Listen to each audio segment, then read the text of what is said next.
சக்தியும் நானும் வளமான வாழ்வுக்கு வாரியார் சொன்ன கருத்துகளிலிருந்து பதிவு 4 பார்ப்போமா. ஒரு முறை கிருபானந்தா வாரியார் அவர்கள் வெளியூரில் முகாமிட்டிருந்த சமயம்.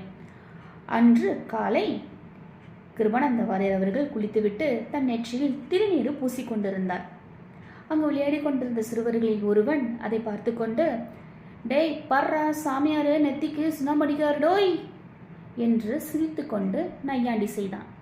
அப்பொழுது கிருபானந்த வாரியார் அந்த சிறுவனை கூப்பிட்டு, நான் நெத்திக்கு சுண்ணாம்படிச்சிட்டு இருக்கேன்ல, எந்த வீட்டுக்கு சுண்ணாம்படிப்பாங்க?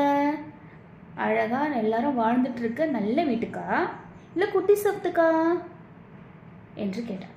அதற்கு சிறுவன், நல்லா இருக்க வீட்டுக்கு தான் ஐயா என்று கூறினான்.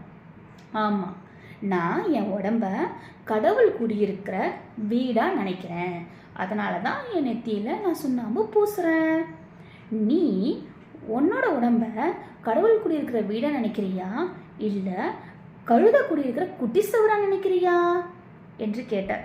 அதற்கு அந்த சிறுவன் யோசித்து கொண்டே, ஐயோ, நான் என்ன கடவுள் குடியிருக்கிற வீடாக தான் நினைக்கிறேன், கொடுங்க திருநீரை என்று கேட்டு தன் நெற்றியில் பூச இனியது நீரு புண்ணியமாவது நீரு, பேச இனியது நீரு பெருந்தவத்தோர்களுக்கெல்லாம் ஆகை கெடுப்பது நீரு, அந்தமதாவது நீரு தேசம் புகழ்வது நீரு, திரு ஆலவாயன் திருநீரே.